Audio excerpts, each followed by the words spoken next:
The college football experience week 4 reaction show episode on the Sports Gambling Podcast Network is brought to you by Underdog Fantasy. Yes, Underdog's got a brand new offer for new customers. Play just $5, get $50 in bonus funds when you sign up with our promo code TCE SGPN. And remember, as always, folks, to let it ride. This is Brian Bosworth, a.k.a. The Boz, and you're listening to SGPN. Let it ride, brother. Peace out. Boz out.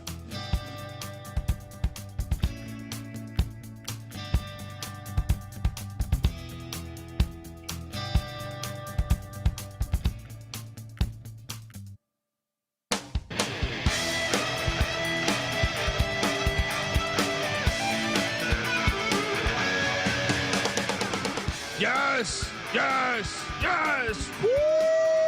Welcome to the college football experience week 4 reaction show. Oh boy, the season's getting wacky. It's getting wacky. It's getting wild, and yeah, a lot of fun. We got some games still going on right now. Is USC Michigan State about to be at halftime?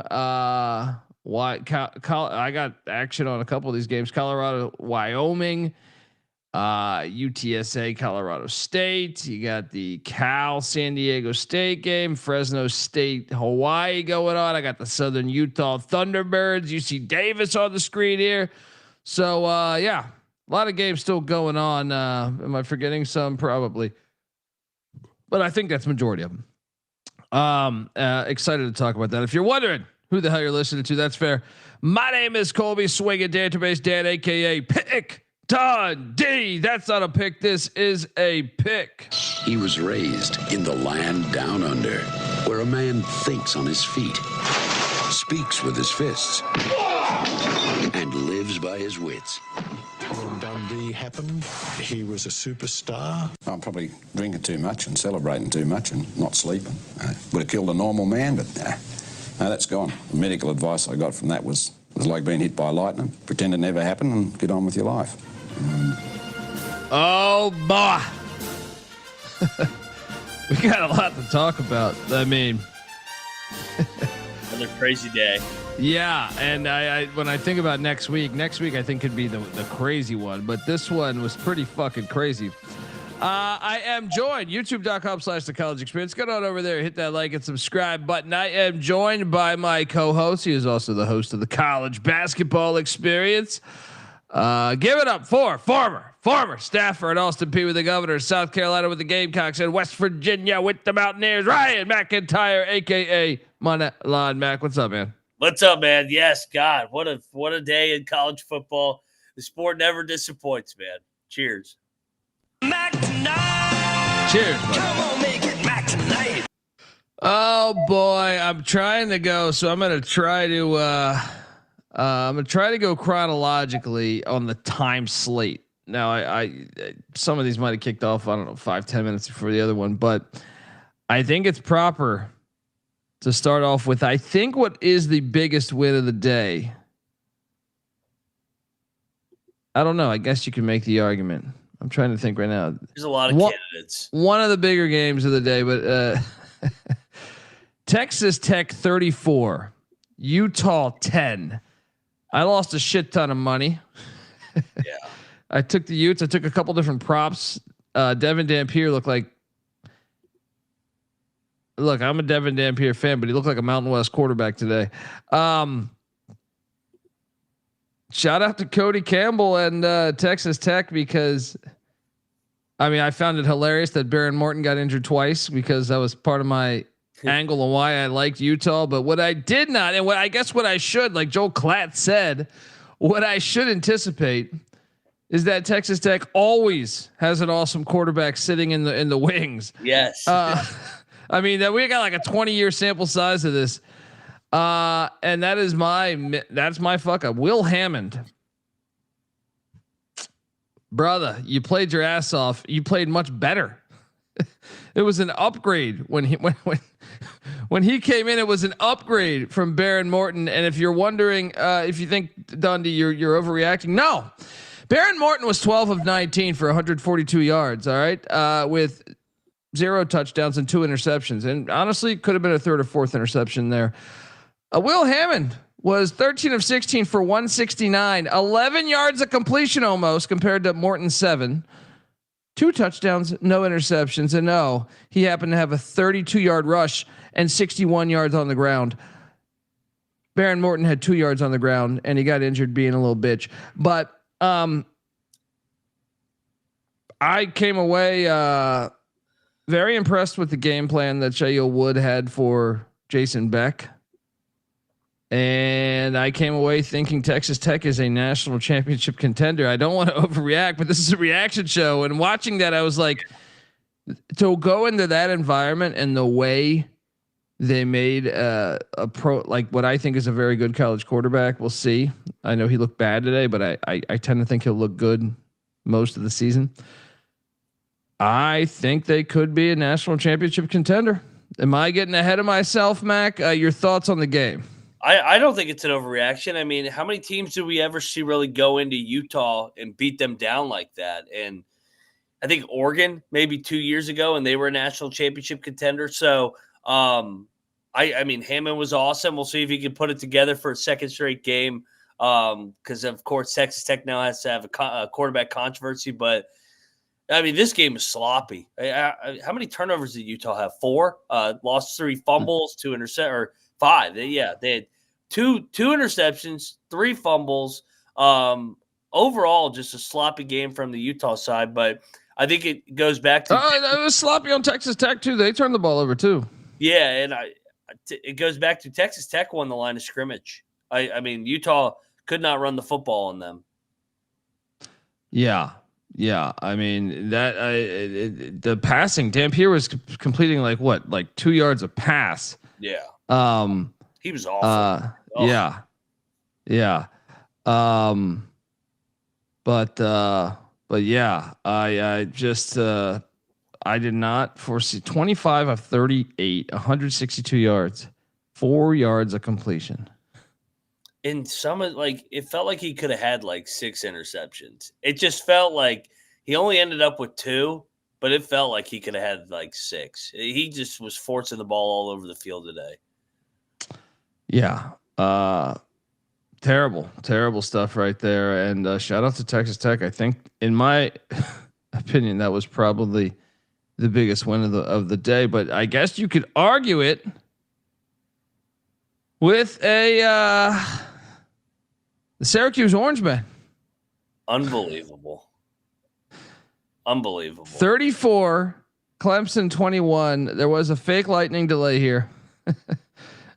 I'm glad to see the world starting to pick up on these fake lightning delays. I had lay college football friends of mine text me, "Hey, what's up with all these lightning delays this year? seems like there's a shit ton of delays right now. What's going on?" I saw some other people say was there a big lawsuit in the sport? Why is this happening? I saw Brad Powers tweeting this. It's about time. Yeah, it's about time that we address this. So it's a pandemic of idiots that 8 miles away and you're delaying the game. At least they were transparent. 8 miles? What? Yeah. Unbelievable here. That one, I took a screenshot. I went to Clemson's weather on the weather website, and I'm I compared it to, because Illinois State was on a lightning delay as well. Notre Dame got a lightning delay as well. The Notre Dame fans, I didn't check South Bend's weather, but I saw fans bitching that the lightning is nowhere near this. So what about Florida State? This shit was sunny. Sunny. Well, the Clemson one, I didn't see anything. The only one I saw was normal Illinois, which was Illinois State having their actual lightning. What is the chat talking about here? Mexicans rule. I'm reporting your ass. We love Mexicans. What are you talking about? Yeah. Are they arguing in the chat? I don't know. Go ahead, report whoever you got. Yes. Let me know how it goes for you. Well, I think they're arguing within people in the chat. I don't know. Yeah. Dude, this Syracuse outcome. Shout out to the bet detective because he was on that. He was on that on the money line actually. Syracuse 34, Clemson 21. I did not think this was. I know Syracuse historically fucks with Clemson, right? Yep. So I thought, okay, maybe they could cover. I didn't touch the game, but I could not believe, especially I thought the lightning delay was going to help Clemson, much like the Troy game. 34-21, Syracuse gets the win.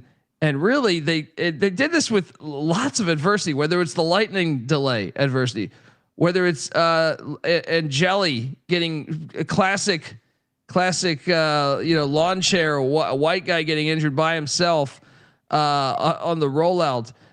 Like this was insane to me. Now, this is another reason of why the kickoff in college football is the greatest. That's what the classic football kickoff that they've been using the whole existence of the sport is because you had an onside kick. And I thought it was very smart of Fran Brown to get that go up, get 7-0, kick the onside kick, get the ball back, just stole the momentum. Fran Brown's such a good fucking coach, man. Anyway, what your thoughts on this game as Cade Klubnik, they're calling him. Yeah. Man, I'm drawing a blank right now, but it was they have the DJU Klubnik name as well. But he threw 60 passes, 363 yards, 3 touchdowns, 1 interception. Your thoughts on this one? This is a stunner. I don't know what happened to Clemson. We thought they were overhyped coming into the year, but I mean, to be down 3 scores to Syracuse, who we think is a mediocre ACC team. But shout out to Fran Brown. They were ready to go right from the get-go. Hit him right in the mouth. Hit him with the onside kick. And they were the better team. This was not a fluke. It was wire to wire. I can't remember Clemson getting beat down like this in a must-win spot ever under Dabo. 4 of 18 on 3rd and 4th down. Clemson was. Yeah. Well, Dabo looks like Dabo lost the locker room is what it looks like because they did not play for him, especially after he called everybody out all week. I was like, oh, this is where Dabo's going to pop up. They're going to go on a run here. No, this team is broken. Yeah. I didn't think the money line was on the card. I thought they could stay and get it dicey for them. Now, this is their second conference loss. And, what does it mean for LSU's win that looks so good early in the year? Yeah. You look at this team right now. The only good news is North Carolina's on deck. We'll get to that. Which we'll talk about in a little bit here. Good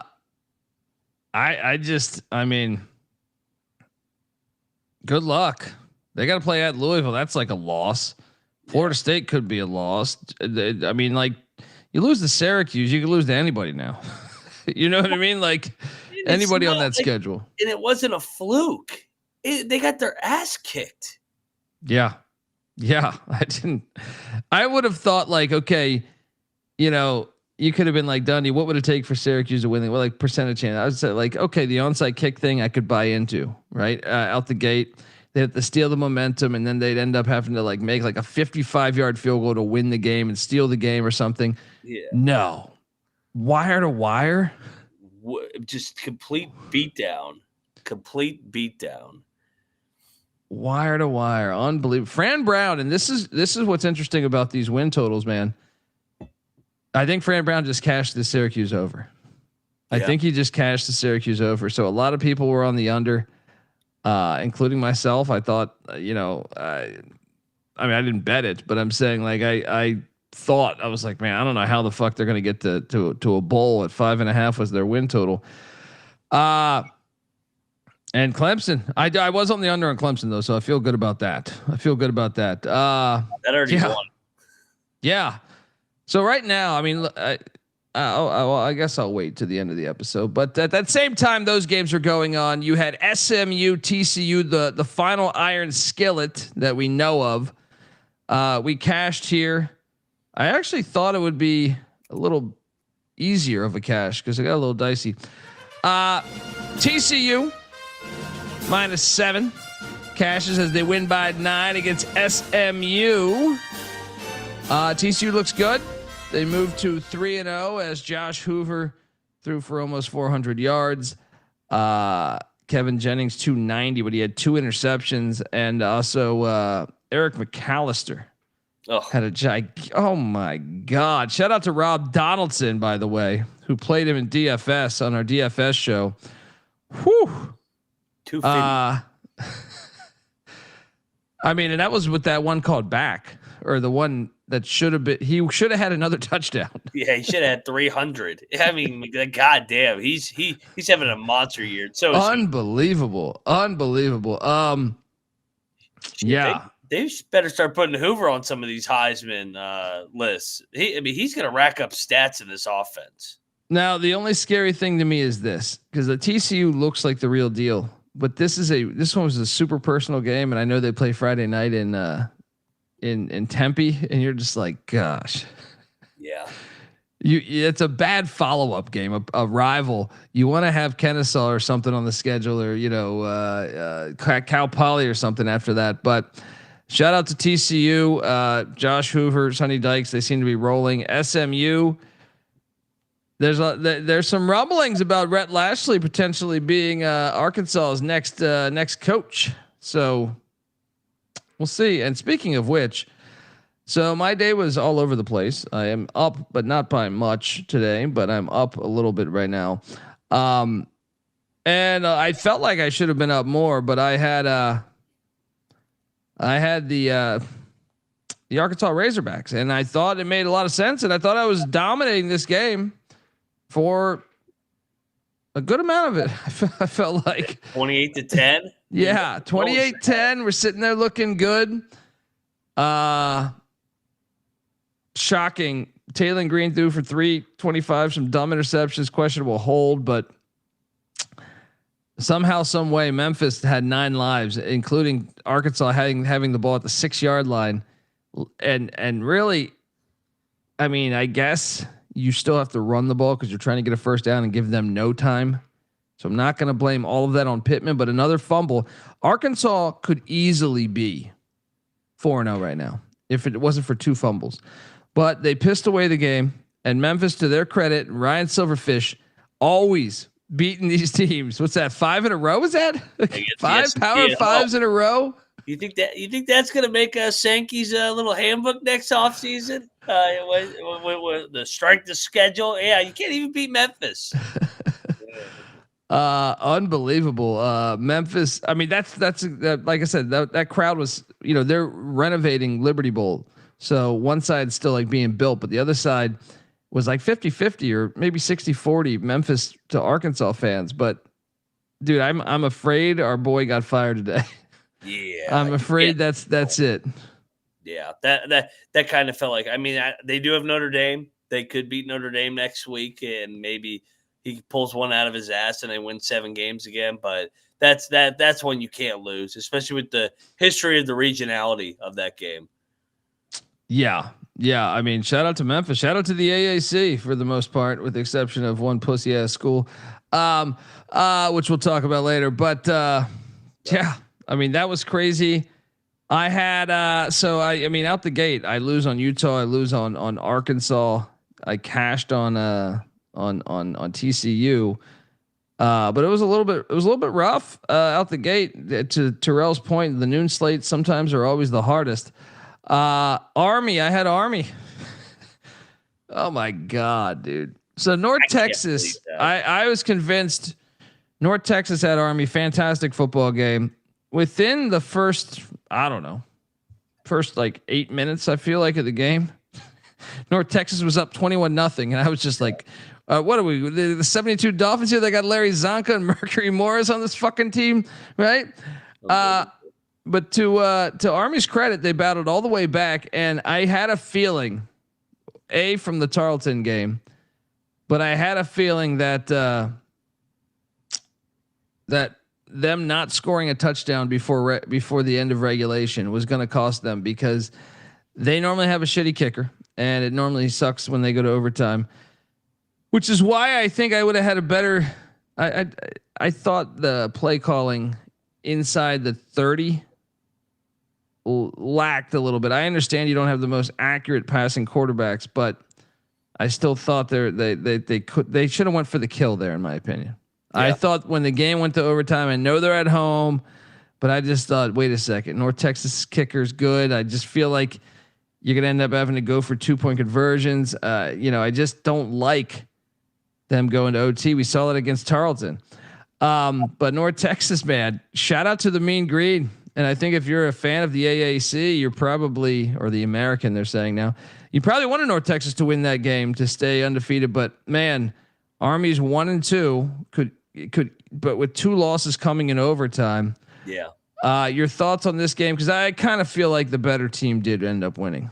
Yeah. I mean, Army fell down 21-0. They outgained them. They outgained North Texas today, but yeah. And it's, I mean, they got hit in the mouth. It was 21-0 before you could even blink. And to your point, it was like, good God, how good is this North Texas team? But give Army credit, man. They didn't quit. That's not a team that's built to come back, and they got that thing tied up. I thought they were going to go in and find a way to steal that game. But, yeah, Army's got to be kicking themselves a little bit here. 1-2, both losses at Mikey in overtime. Yeah. North Texas, man. I mean, the AAC's got a couple teams. Yeah, I mean, they got to be right there at the top, them in Memphis. Yeah. And then I'm glad. I know you ate shit on this one. I got killed in the early window. I think you and Bet Detective might have went in. You have to refresh my memory here, but Maryland 27, Wisconsin 10. What the fuck is wrong with Wisconsin? They can't. The crowd was chanting. The crowd was chanting fire Fickle. Yeah. Wisconsin's done. Yeah. You know what? I did cash a bet. Because I'd be very surprised now. Because I have the 2.5. What was it? 2.5. Was it 2.5 Big Ten wins? I got to check. Yeah. I mean, their ceiling is literally like 4-8. They're probably going 3-9, maybe lose out. That thing is done. Maryland is 4-0. Loxley, he's going to survive. I mean, what's crazy? He's got a bye week, and then he hosts Washington. Washington's going to be coming off Ohio State, so yeah. I think he is going to survive. Did Fickle get fired today? Yeah, he's got to go. That fan base deserves way better than that. You can't be down 27-0 to fucking Maryland. I mean that's or 27-3 or whatever it was. Yeah, I mean, I just wonder if the backup quarterback buys him that. Does he get a mulligan because Danny O'Neill's the starting quarterback and Billy Edwards got injured week 1, or the first? Does he get that? If you have the entire crowd chanting that, yeah, it makes it mighty interesting, man. Because his buyout, I think, is one of the bigger buyouts. I think the biggest was Lincoln Riley's on coaches that are quote unquote on the hot seat, but I don't think he's on the hot seat anymore. Riley, and I think Fickle. It's gonna be. I think like the deer in a cage here are like Sam Pittman and Satterfield, and I think Fickle is just on the outside. Like he's just like right in that gray area where it's like, do you keep him another year? Do you fire him? So I don't know. I mean, shocking. You saw them. They played jump around after the third quarter. They're getting blown out by Maryland at home, and they're still going crazy there. Maybe Fickle, if they can rally and get to like 5-7 with the backup quarterback, he could save his job. But they got bigger issues than a quarterback injury. Billy Edwards was not the savior to begin with. Yeah, I don't even see a way. Watching Middle Tennessee lose to Marshall at home by double digits today. I know they dressed up that Middle Tennessee score. Yeah. But this team, maybe I don't think they're going to be able to steal one. No, I think they're going to go 2-10. Yeah. Maybe that maybe building 3-9. Yeah. Maybe that building gets one, like one random they pull out of their ass. But yeah, they're not winning more than 4 games. They're probably going 2-10 or 3-9. What were they thinking, trying to shift away from their identity? I don't understand it. They should fire Kirk Ferentz. I mean, we didn't talk about that. Oh yeah, how about that? By the way, huh? How about last night, Tulsa, Iowa? I had Rice on Thursday too, and we had Lafayette. I guess we had Lafayette the Leopards there in the FCS. Yeah, I guess when I had that, I actually had a much better day. Shout out to the Terps for getting that win. I laid 34.5 with Virginia Tech, and it did not hit, despite them being up a lot, 31-6 at like halftime. I feel like. Did you see that fan base today jumping around? They got up for it, man. They got up for it, and credit to them. That I hear correctly that Pete Thamel reported this morning. They're going to have $50 million moving forward. This is what I was expecting, Virginia Tech, and for football and football only, Mac. If that's the case, Pete Thamel reporting this on College Game Day today, then they just became like a juggernaut. Yeah. Well, does that include the coaching staff too? I don't know. He didn't go into specifics. I feel like, but $50 million. That's that Nova money. I was waiting. I was wondering why they were saying they're broke. I'm like, what are you talking about? Like everybody that I know that went to the school is successful, but they might not be billionaires, but I know a lot of successful fucking people. San Diego State scored again. Good Lord. Folks, what I tell you, the College Football Experience Week 4 reaction show is brought to you by, us. Yeah, we are part of the Sports Gambling Podcast Network. Check out the SGPN app in the App Store for easy access to all your free picks and props.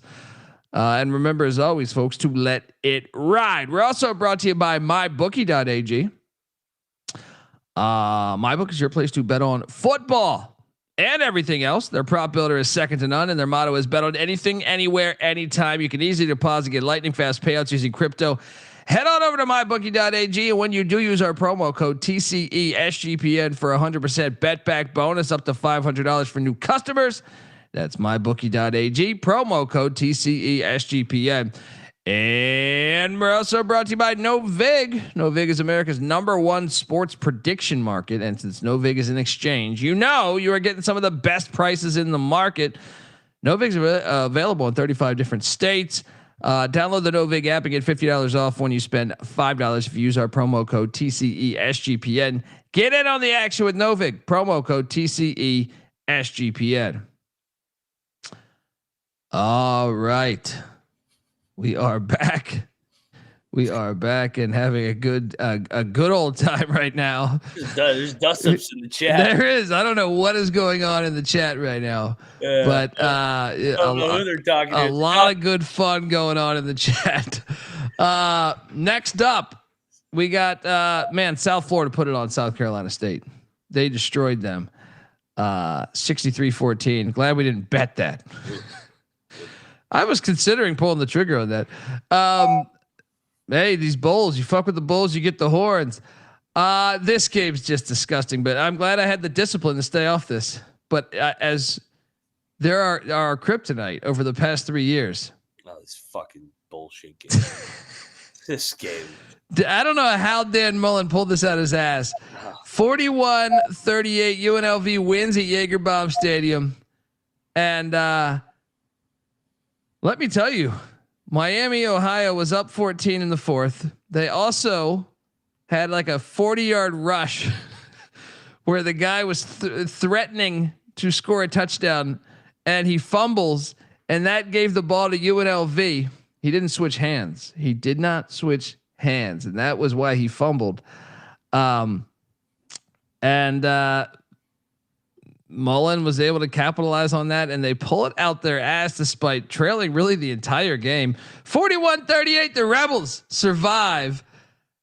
Oh, if you're a Miami, Ohio fan, you are sick to your stomach today.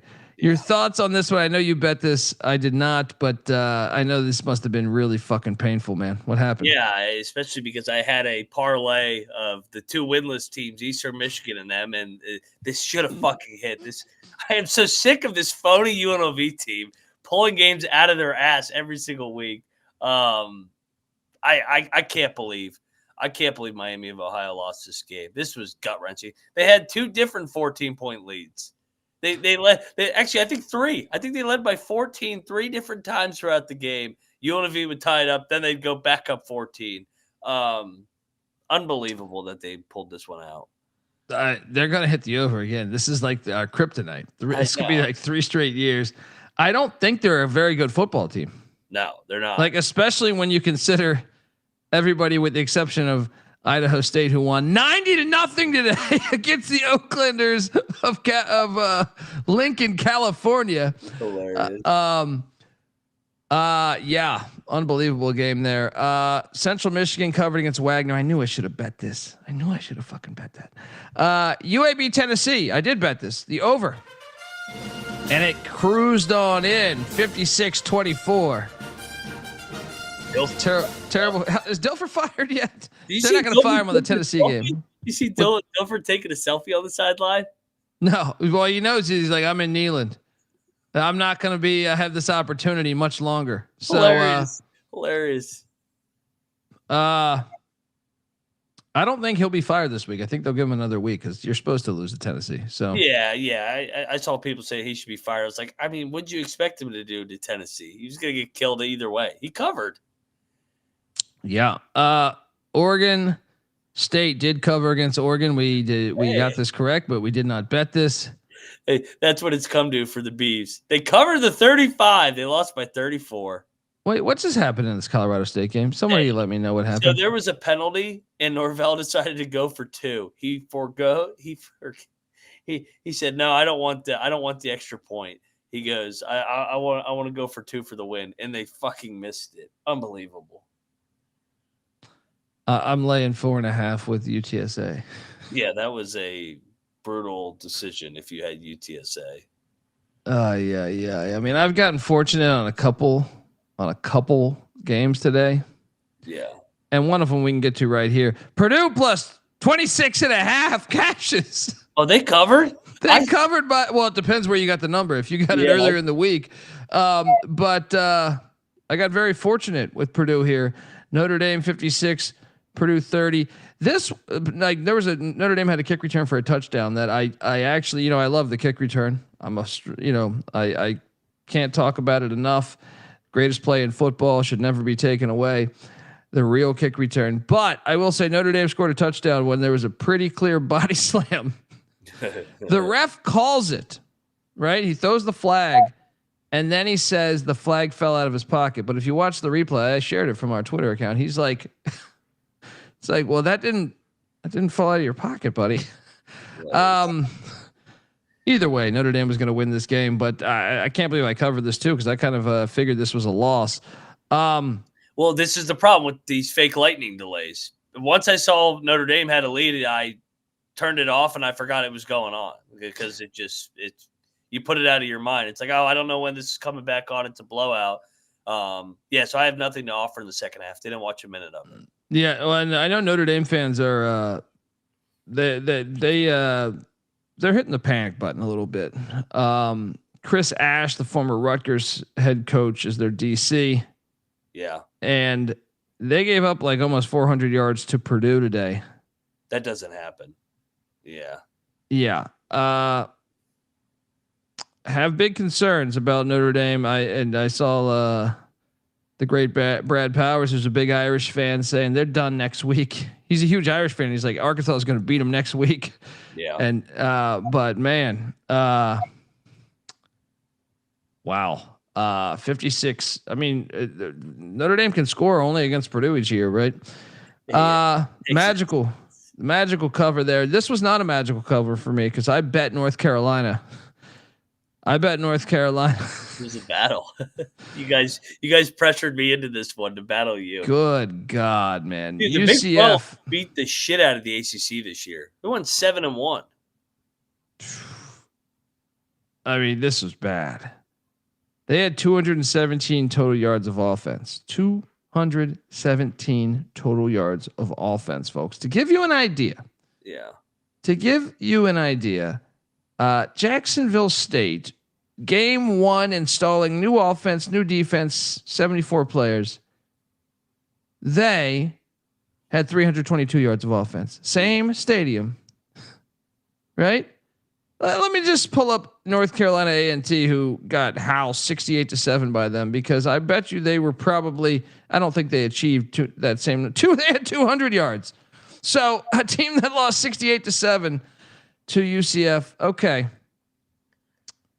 Where you at with Chapel Bill? Because, we got to talk about the girlfriend. What is that? Why is she on the side? Like, get the bitch off. Like, get out. She the power of pussy. Good Lord, it's undefeated. Holy shit. Fucking Bill, like, what are you doing? You're Bill Belichick, and you got this chick coming up to you right before the game. Like, what fuck is that? Hey, what time does Magic Kingdom close? I want to go over there. What time's this game going to be till? Like, what the hell is that? Come on, Belichick. Yeah, motherfucker, I eat everything. I eat the pussy, I eat the butt, I eat every motherfucking thing. Yeah, right? Oh, man. This team might be really terrible. Oh, like, they're fucking horrible. He just cares about the pussy. That's all he cares about. I'm just talking about, like, there's a chance. There's a chance this team goes, 2-10, 3-9. Like, this is I'll put it like this. I don't think UCF is good. Mm-hmm. And they just won 34-9. I think UCF, coming into this week, I thought UCF was clearly the worst team in the Big 12. For them to do that to Carolina in that way. Scott Frost doesn't lose at UCF, by the way. No, he's 3-0. Right? How many games has he won in a row? 16? 16 straight games at UCF he's won. That's one of the more hilarious stats. That is hilarious. Absolutely hilarious. It just back to Belichick. It just cracks me up because it was always the Patriot way, do your job. And now you just see this chick coming on the sideline, waiting for him in the locker room last week. It's like, what the fuck is going on, Bill? Save that for the offseason. Save the pussy for the offseason. This shit right here. Good God. And what, Bubba Cunningham? We got you in on the. So how is your relationship with Coach Belichick and Jordan? I can't talk to this son of a bitch.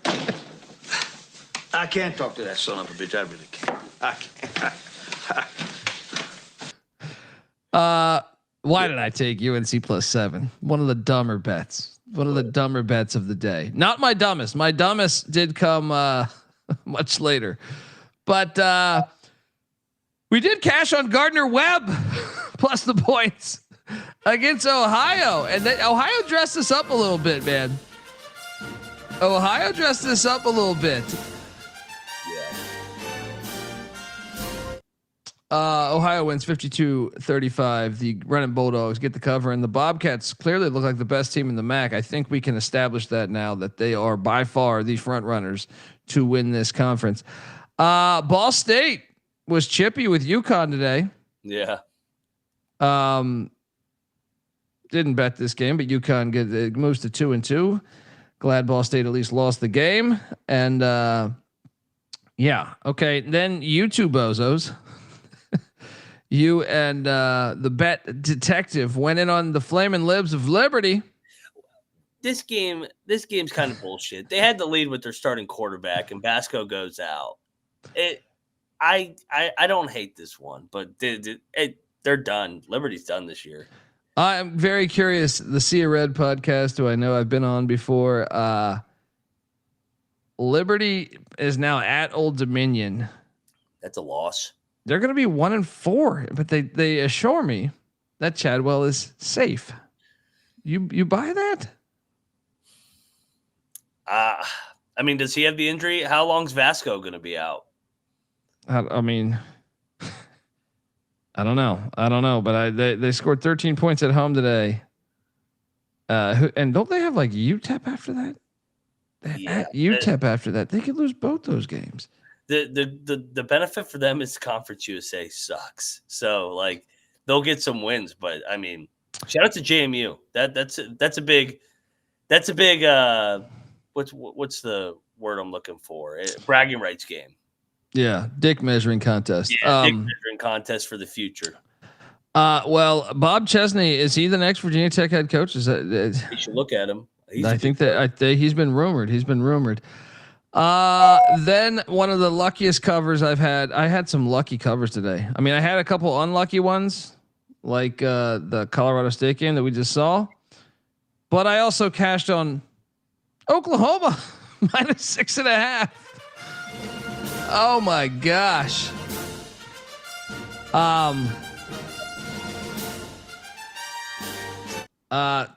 This one, I don't know how the hell we pulled this out. I know this was a battle. So how you doing, brother? But and even worse is the SEC instantly goes in and with an apology to Auburn on the trick play that Oklahoma ran, where the guy pretends like he's going out of bounds. He doesn't go out of bounds, and then they call a hike, and no one's guarding him. Oklahoma 24, Auburn 17. Hughes Strip Club freeze. Got to be a little furious. Because there was also a horrible no call on a pass interference that would have been. But your thoughts on this game? I ended up, there was a 7.5, so I ended up winning on this as well. I mean, this one kind of bounced all over the place, but I mean, that was a crazy safety to land on the 7 number. So that was a good game. I just thought that was a good game. Just with I thought Auburn competed, and I thought Oklahoma's defense is the real deal. They continue to just get after it with Venables and a bounce back here. Mateer's good, man. I like Mateer. He's gritty. Yeah. I mean, that was.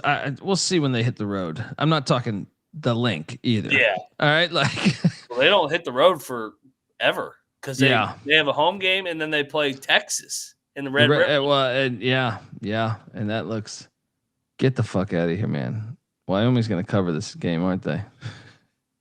How the hell is Wyoming going to cover? This is ridiculous. This is 28-3. This is ridiculous. Yeah. Troy 21, Buffalo 17. How about this one, man? Yeah, I mean. Like I said, the middle of the MAC took major hits, or like the contenders in the MAC other than Ohio. Yeah. Like Miami, Ohio looks to be kind of all over the place.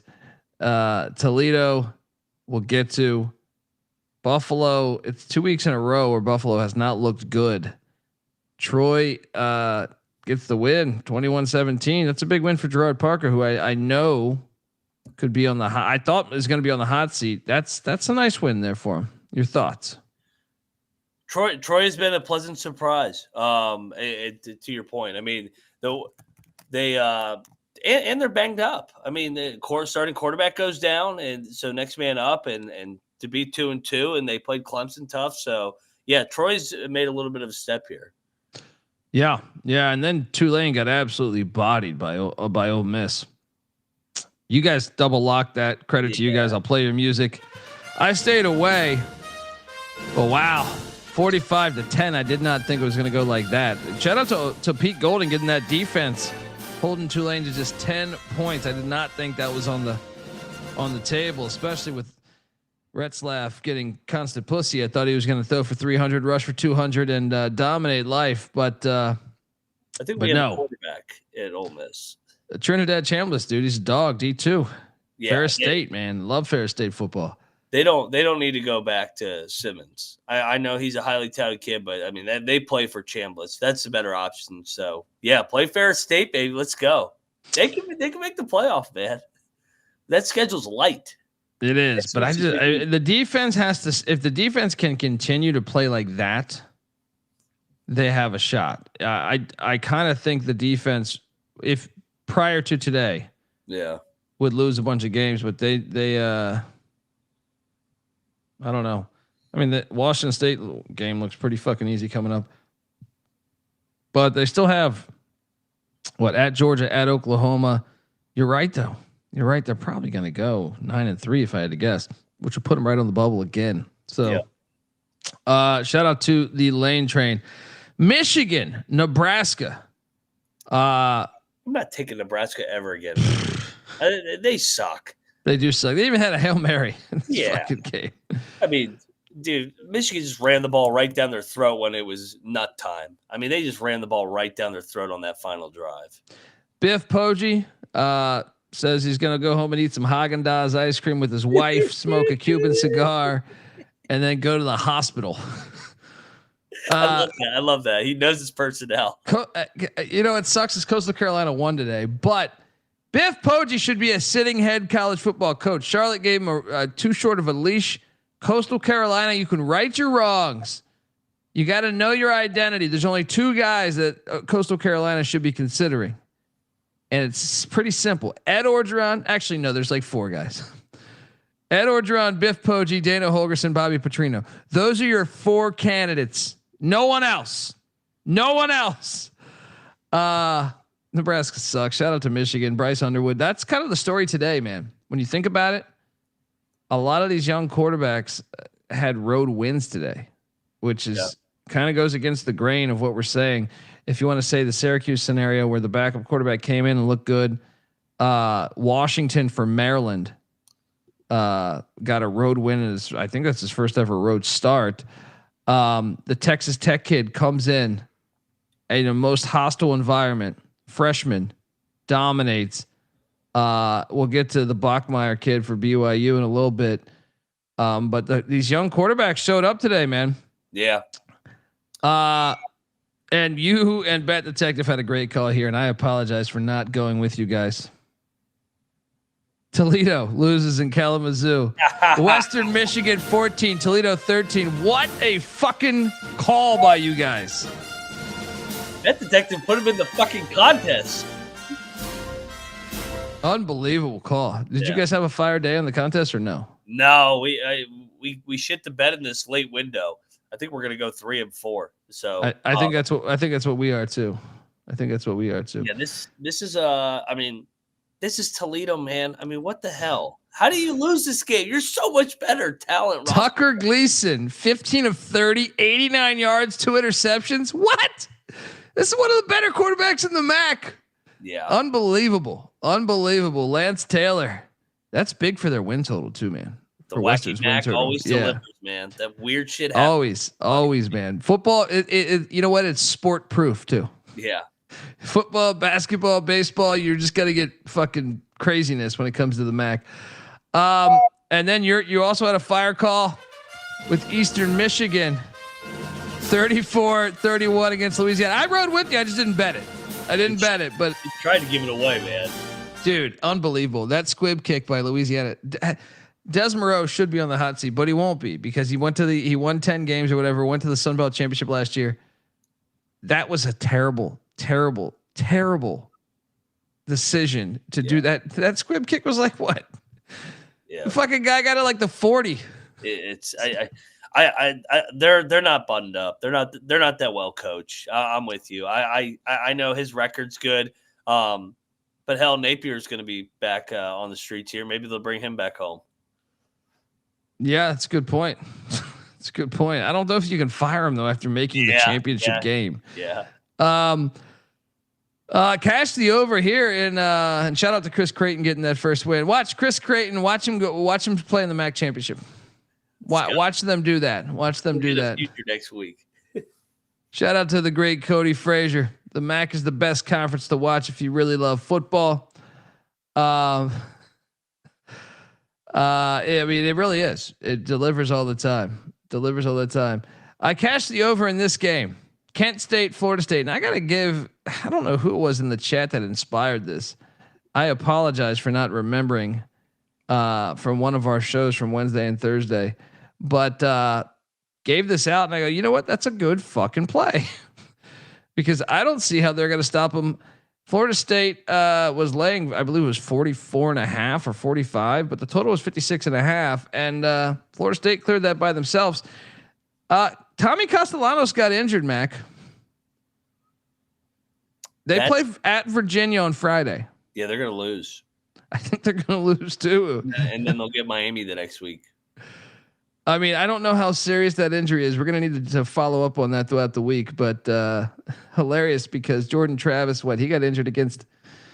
I forget who it was. Was it Commerce? No, it wasn't Commerce. That was who they played. It was someone horrible in the FCS.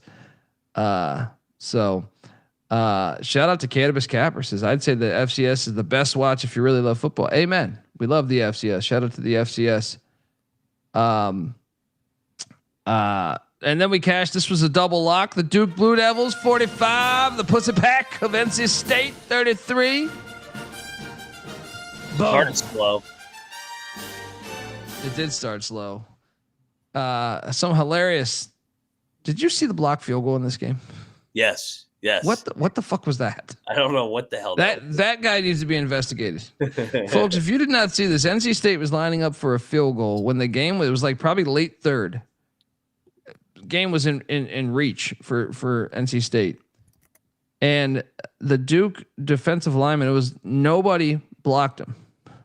So he just walks in and blocks the kick. It was like something you would see on a practice, I don't know that I've ever seen a blocked field goal like that in a game where it's just someone just completely missed the assignment and he just walks in and blocks it. Like he didn't even dive. He just walks up and just blocks it. I am still surprised how shitty Duke's defense is. Yeah. Like that is one of the more surprising things to me all season. I thought this defense was going to be really good. And I know they didn't get their safety Terry Moore back, but they still give up. They gave up 535 yards today. They're going to be a tough out, but I do not believe they are ACC contenders at all. But I do believe they'll be good enough to probably make a bowl, and they'll be a tough out because they can move the ball. But I'm shocked the defense is that bad. Anything else you want to add for that one? Yeah, the offense has definitely been the strength of the team if they just don't turn the ball over. So, because they have dudes on the defense, but like you said, they've been inconsistent. And Diaz, like Go Bees has talked about in the chat, he's a defensive guy. Yeah. And I was weary when they hired him, but I was so impressed last year that I was like, maybe I'm the idiot. Now I'm starting to have second thoughts. Mississippi State drilled Northern Illinois. Northern Illinois is not very good this year. Mississippi State hits are over already. That's true. That is true. That Arizona State game was everything. But they looked like they play Tennessee next week. They might give Tennessee a game. I kind of think they could. I mean, shit, they get Texas in Starkville, right? Yeah. They could get Texas in Starkville. They could. I mean, shit.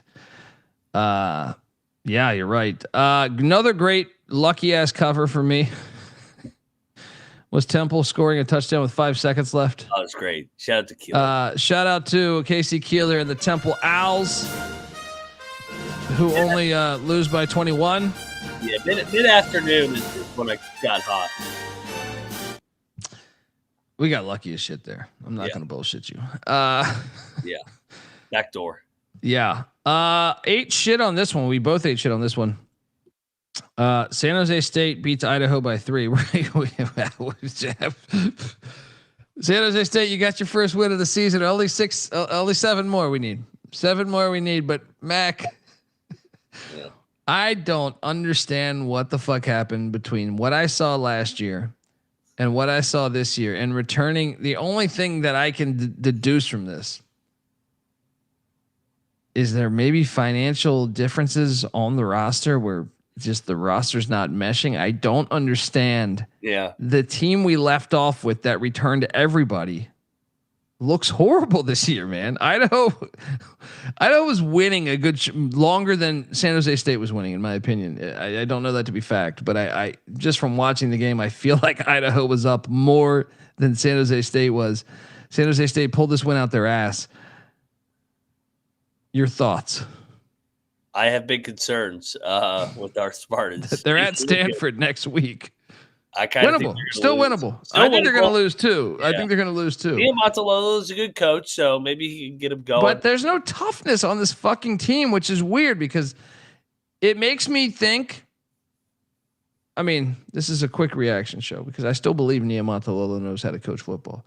but it makes me think that Brent Brennan was responsible for their physicality, because they're another year removed from Brennan, almost in the same vein as Manny Diaz with Duke. Oh man, they play pussy ball. They play pussy ball, man. The team I watched today is not going to be very good in Mountain West play if they play like that. Maybe they were asleep at the wheel. It's an FCS. They're thinking, boom, but you can't. Idaho beat Wyoming last year. They're like an FCS playoff team. Three of the last 4 years. Well, and they hadn't looked good all year. So it's like, can we have a little bit of a stomp spot just to show a little bit of life, show what we all thought? But no, we haven't seen it yet. Now the schedule is still soft. It is still soft. Yeah, I mean that's the positive. If you're saying there we go, and we got the win. Survive in advance, baby. Survive in advance. Yeah, somebody was like, "Hey, that San Jose." I think it was Rosenberg the other night. He said San Jose's dead. I go, they haven't lost a Mountain West game yet. They lost Central Michigan, but no Mountain West game. Yeah, Trick or Treat saying, yeah. Well, I turned it on after the first, like it was already. So I missed like the first. I missed pretty much the whole first quarter. So I wasn't sure if they led early on, but I know when I was watching, they weren't leading until that field goal. This one we hit on. Kennesaw State 28, Arkansas State 21, and I do believe that's a hot seat right there. I was about to say, the Arkansas coaching jobs. So we could get. All we ask is Petrino and Orgeron have a home. All right. There's options we have here. Shout out to the internet for saying Orgeron should be Arkansas's next head coach. We are big fans of that potential move. But if not, then we'll take State. Butch Jones is fucking terrible, man. Kennesaw State is. I mean, what a good win, by the way, for Coach Mack there at Kennesaw State. But what were they? 17-point dogs? I didn't think they'd win outright. No, what were they? No, they were like 6. No. But yeah, I mean, that's a big win. Why did I think 17? Was that the week before? It was the week before. I think. Yeah. No, they were under a touchdown. How about this team too? Win total wise.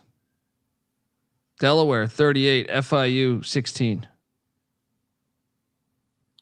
FIU had a little bit of that hangover. I guess we bet both win totals though. The more I think about it, yeah. Delaware's good, man. Well, that's someone was saying Delaware's going to win the CUSA, and it's like they can't. They're not eligible.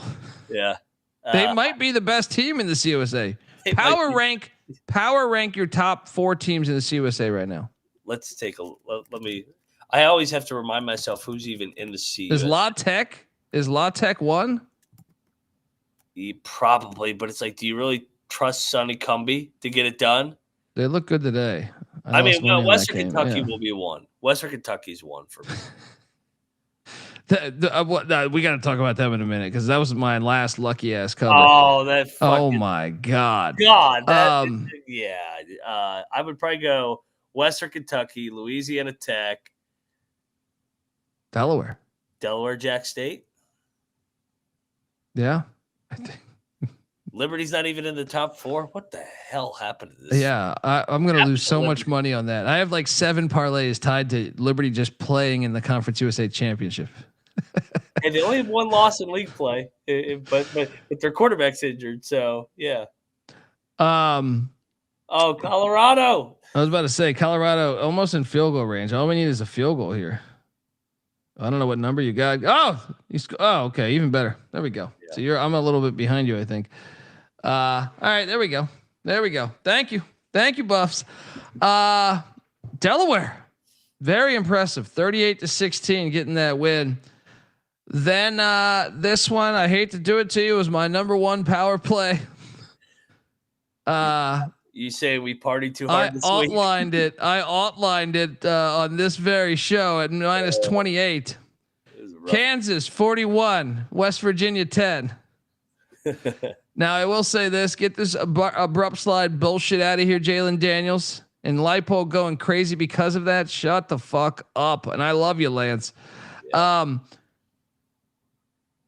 Buddy, you can have the floor here. I don't want to rub. I don't want to rub it in. I don't have much analysis. We got our ass kicked. Right? I mean, it got it to 10-3, and then I blinked it. It was like 34-3. I go, well, At least we beat Pitt.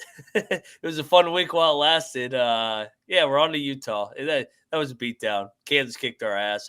That new building, man. That new building gets lit. Yeah. Yeah. I'm with you.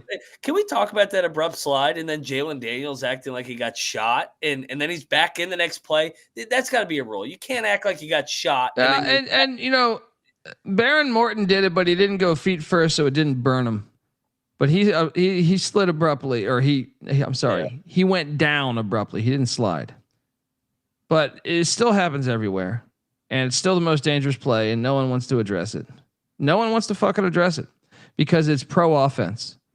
It's pro offense, and that's why no one wants to address it. They come up with all this shit. I mean, how many targetings did we see today that were ridiculous?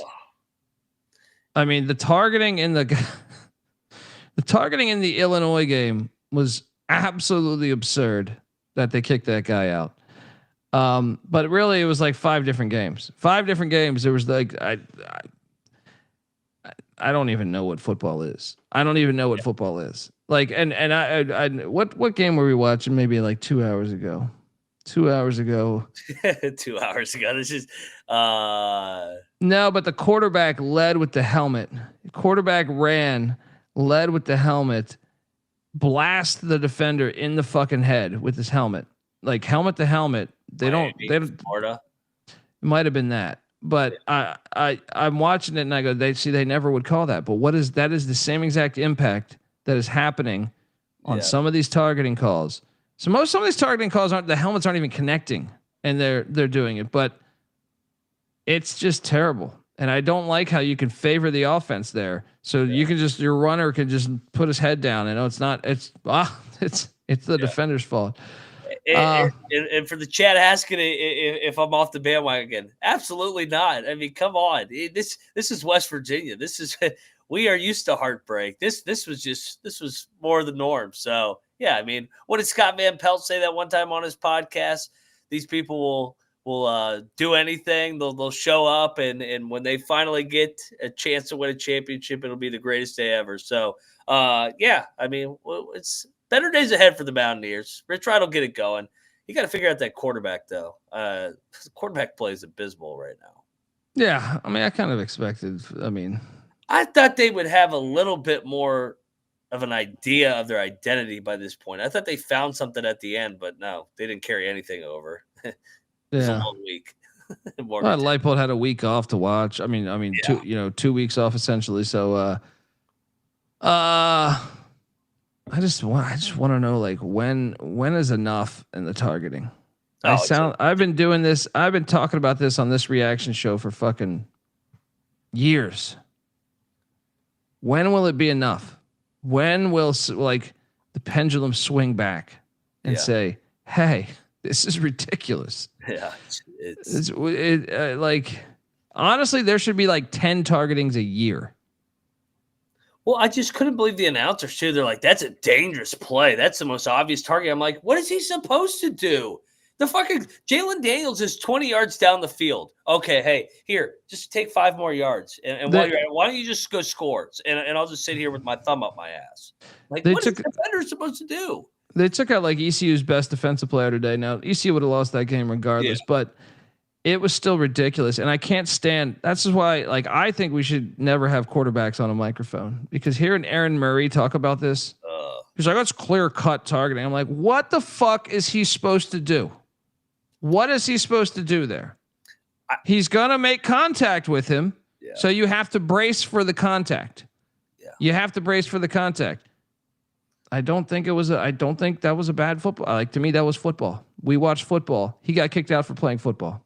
Ironically, the guy that actually you could have probably called targeting on a couple times is one of the most painful people on TV right now, Ryan Clark. When he was with the Steelers, some of the hits he had where he would literally launch himself and with his head first like this, that's targeting. If we even want to call that, I still think that's football personally. To me, like, targeting should only be called, like I said, there was a Pitt Boston College game. Boston College where the guy literally goes like this. He like lines up and then goes boom. I was like, oh yeah, that looked actually intentional that he wanted to hurt. Like, honestly, there should only be like, at most, like 10 a year. Agreed. Like I, as someone that watches, like you very rarely see just a clear, oh, that's targeting. The rest are just guys trying to play football, and you can't predict the movement. No, it's a shame what we've done to the sport, because I still love it. I tune in every Saturday, but I think it's the worst version of football we've ever had in our life. Like by far, because I just feel like, what are you supposed to do? And then you're getting backup safeties and backup corners and backup linebackers. And it's just the game quality gets worse because of it. So, but I don't know what, like, I don't feel like we're in the minority in this one. Like, I feel like I'm in the minority on some of my other takes where I'm just like, okay, whatever. But I feel like most people, when I watch games out publicly, that people that I don't know, they see targeting, they go, that's fucking ridiculous. So I tend to think, like, when does that pendulum swing back? I think most people think that shit should not be called in majority of these scenarios. Hopefully, yeah. I mean, we just gotta keep getting more pressure on it. It's a slow process. It's like this lightning delay. It's been slowly going. That one is unbelievable. That one, that's a pandemic. I'm telling you, this lightning thing's a pandemic. It's ridiculous. Someone was saying, I was reading someone saying that different schools have different parameters for, because the NCAA has within 8 miles, but I think you can almost use it as like a strategy now. Yeah. I mean, Clemson. If I don't know the guidelines on how they, because like I said, the Clemson one, I pulled up the actual fucking weather for Clemson, South Carolina, and I was like, they don't have lightning. Some of the other ones did, right?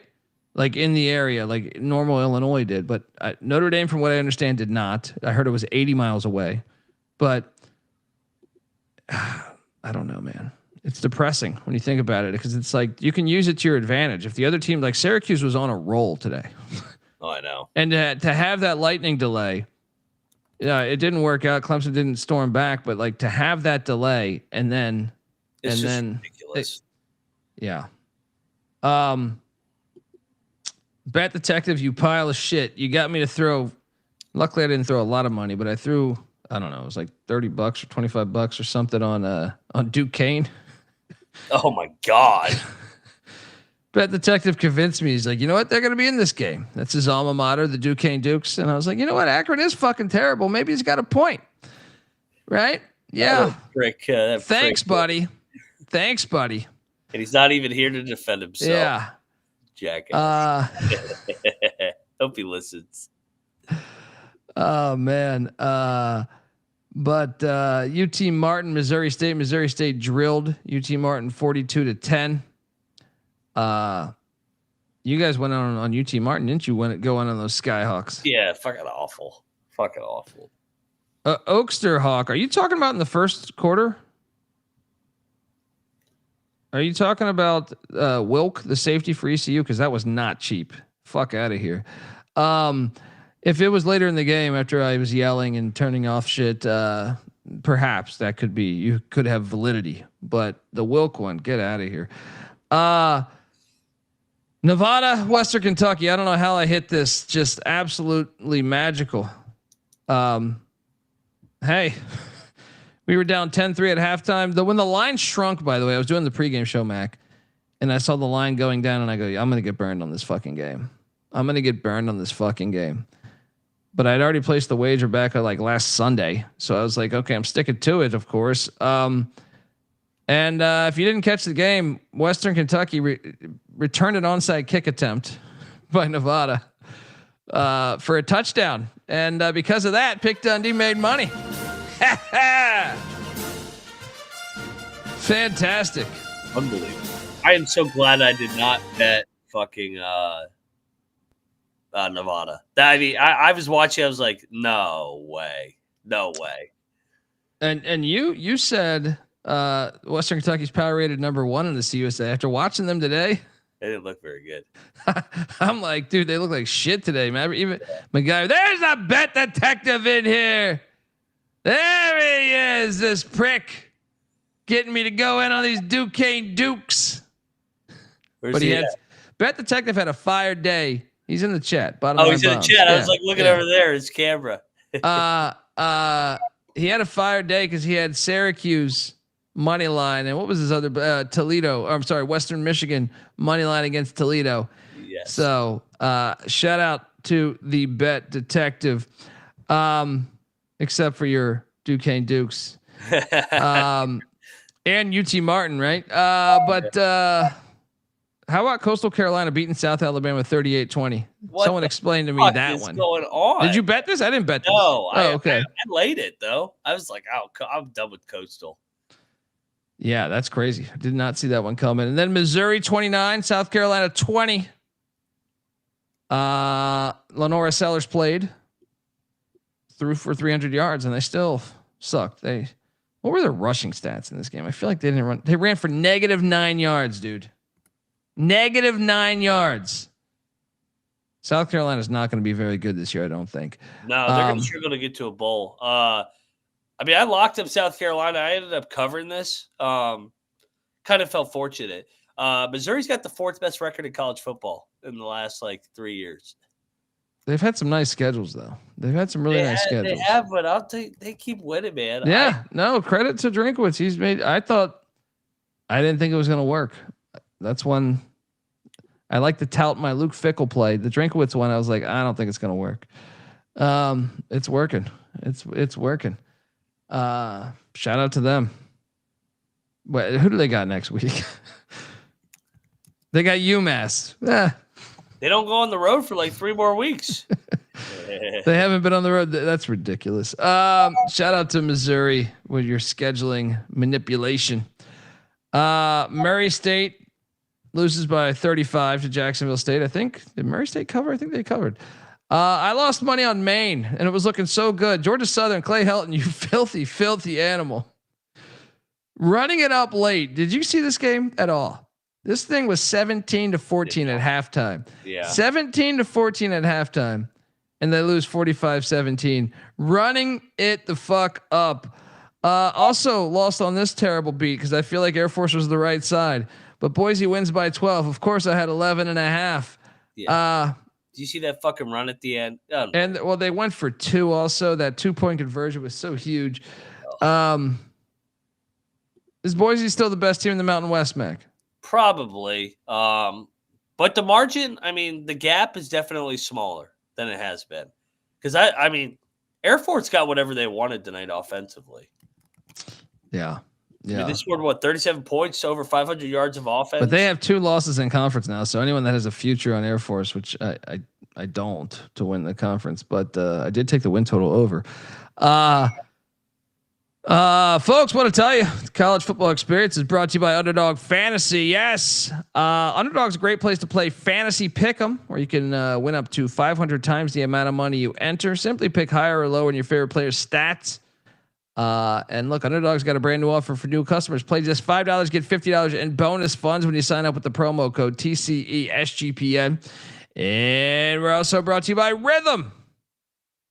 Rhythm has just introduced a leaderboard with weekly cash prizes for tracking your bets in the app. Track 5 bets of the same type from any model that you build, and you could win $1,000. So jump on over there. Use the promo code SGPN25 when you download the Rhythm app for 25% off your first month.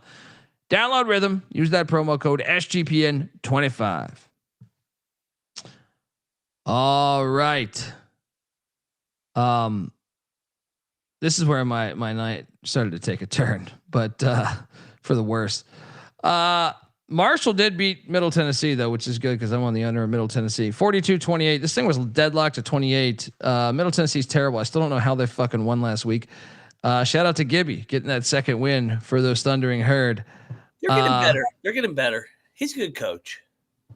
I mean, and Derek Mason is not also. Yeah. And then we can just get to it. BYU 34, East Carolina 13. Go ahead. Yeah. I was more calm because of the letdown spot. This was definitely a get up spot for ECU, and I know you're frustrated on this one. I've been arguing with the ECU fans all night. These I fucking hate this team. I hate this fucking team. I don't think we hired the right head coach. It's fucking annoying. Like, okay, we went cheap on our head coach because he went 5-1. And I actually think his defense is playing well. But if that's the offense he's going to do, he got Lane Kiffin's guy.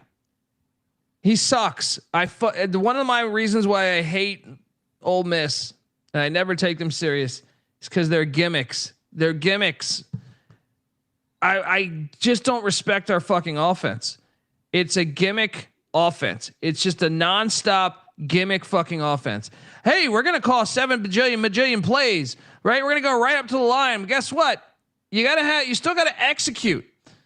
I hate teams like this. I hate my own team, dude, because this is the worst part about it is you're East Carolina. You don't need to do this. Like, you spend more money in football than almost every other team in the AAC, short of Tulane and Memphis.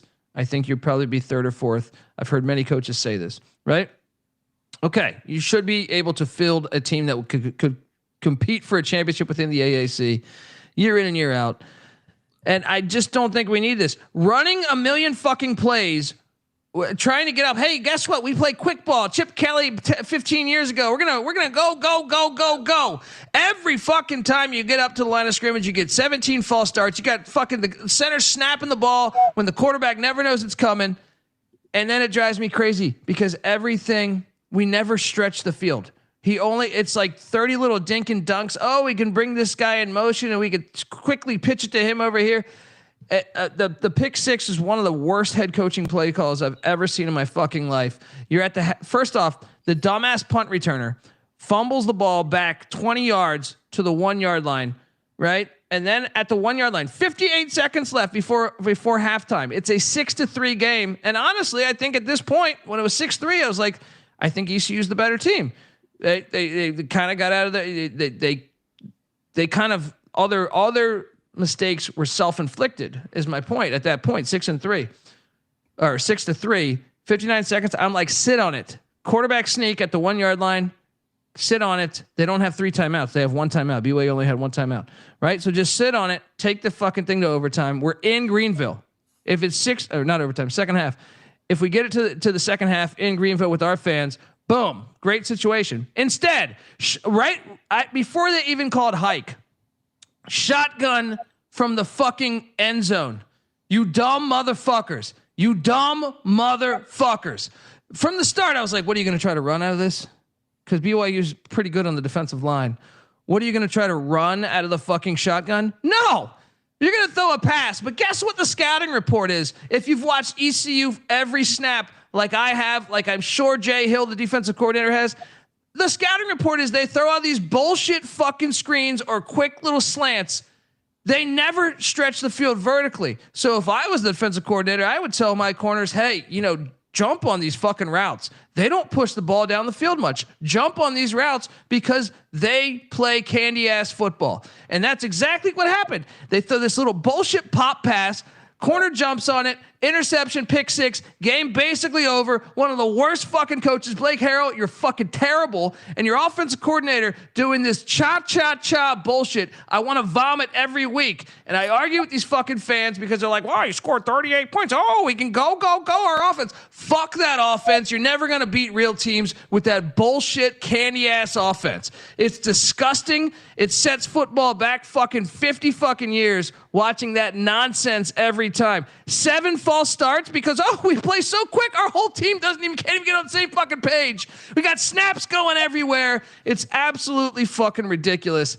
I don't even feel like BYU beat us. I feel like we beat us tonight because we're so stupid. We're a stupid football team.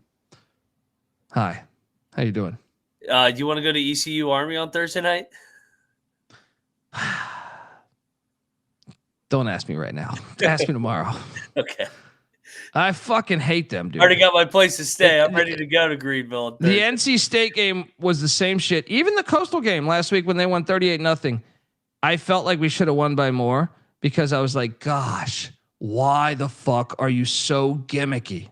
Yeah. Why? Just, you have good running backs. Just fucking hand the ball off. Can we just play? I would die for fucking Skip Holtz to be the fucking head coach right now. Anybody that I see Trey Lamb, what he's doing at Tulsa, right?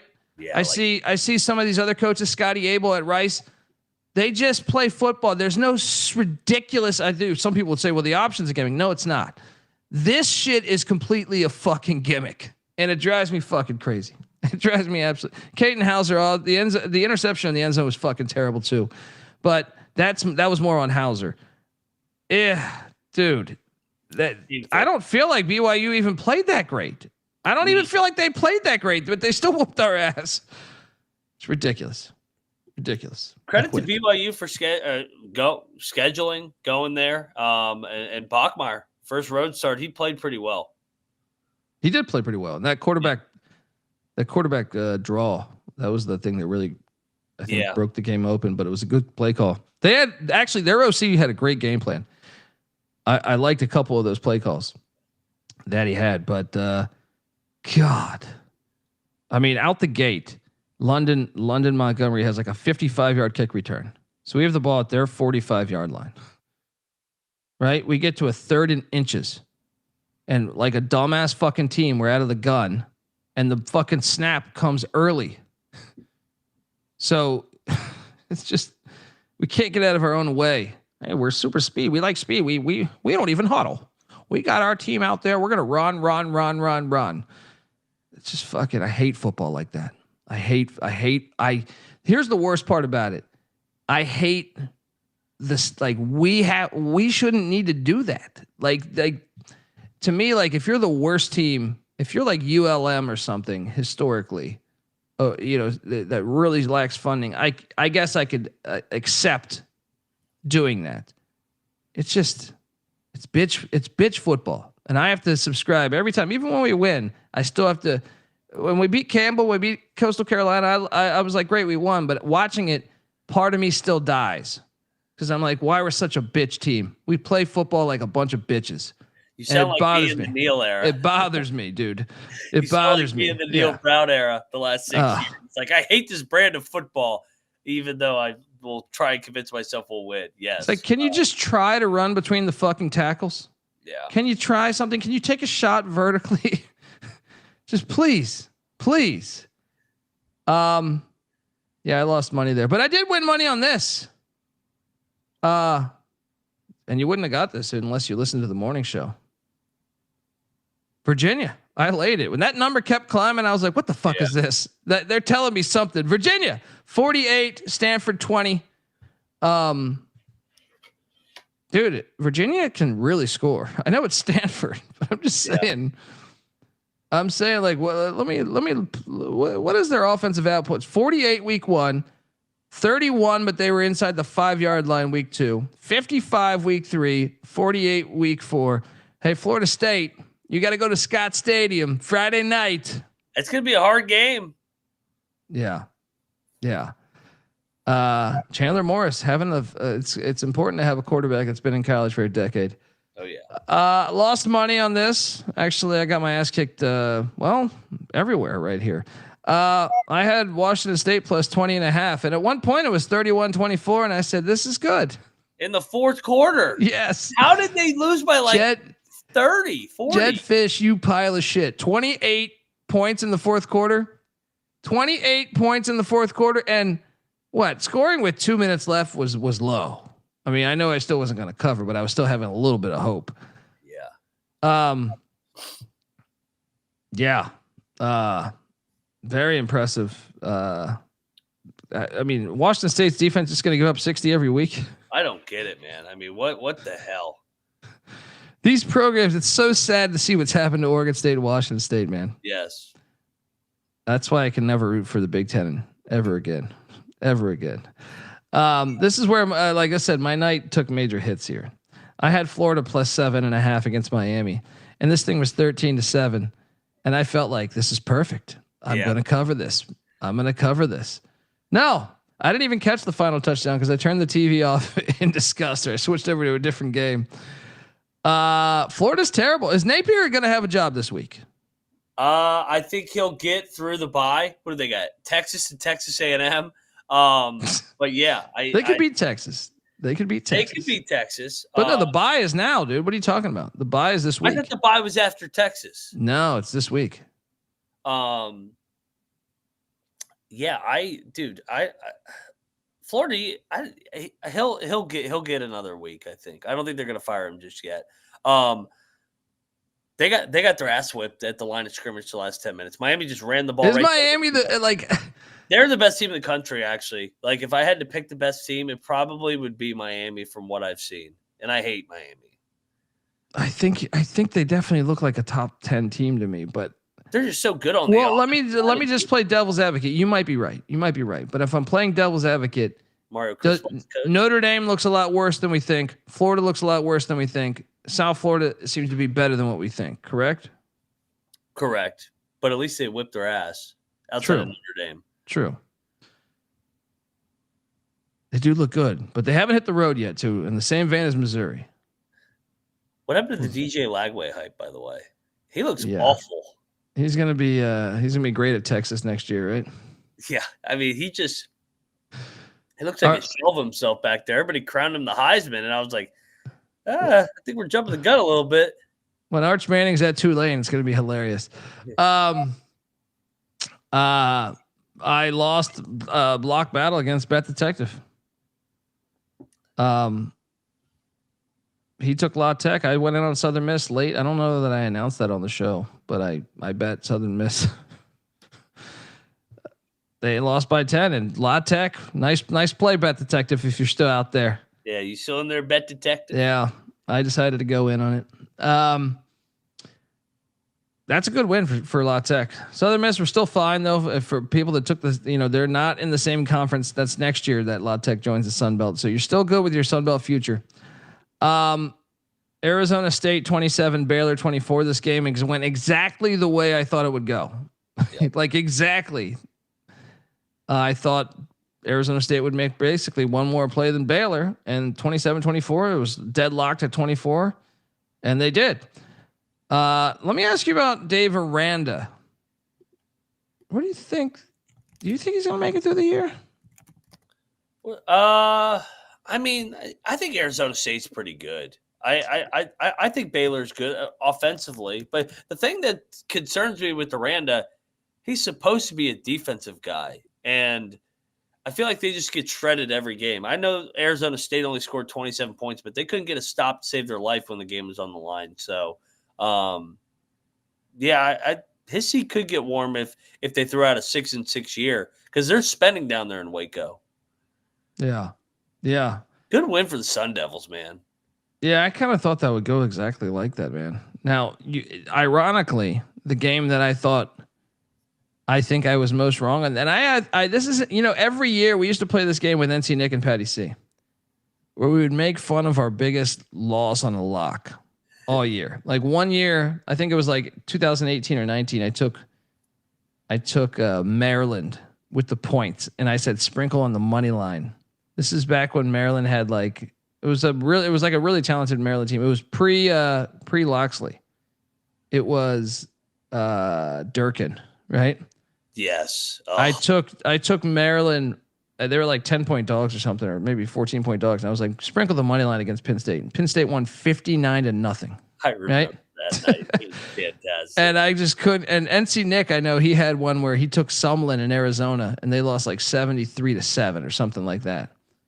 And he was saying sprinkle the money line with Sumlin in Arizona in the Territorial Cup.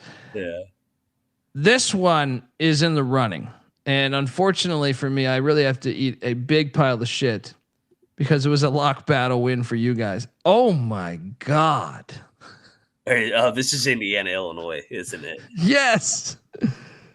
I honestly thought this was impossible. I would have I thought. I thought there was a scenario where Indiana could dominate and win like 28-10 or something. Yeah. I did not think at all. I think there's a better chance of fucking, a better chance of, your worst team going undefeated. The ULM going 12-0. I thought it was a better chance than this. 63-10. This is. Oh my God. Yeah. I know there was a terrible targeting on Illinois' defensive back. I don't care, because they could have played this game a million times. Yeah. And they would have lost. Oh my God. I didn't think that was possible. I did not think that was possible. Would they get a punt return, a fucking block punt? Every time I looked up, Illinois was 1 of 10 on 3rd and 4th downs. Yep. You can kiss any chance them making the playoffs. Yeah, you can't lose like this. Out of here. They're gone. Fun couple weeks. Good God. Tell me did you actually think like they could dominate? You were very confident because you locked them up, but I thought that I thought their defense was going to give Illinois fits just because I think they're pretty good defensively, and I thought they could hit some big plays, but no, not by 50. I thought they would win by 14. I thought they would blow it open late because Cignetti would want to make a statement, but good God. Bielema, here's what I know. Bielema normally is good on the line of scrimmage. They got whipped. They had 2 yards rushing. Brett Bielema team had 2 yards rushing. And then on the other side of it, Indiana had 312 yards on the ground. What? I know. What the fuck just happened? This was insane.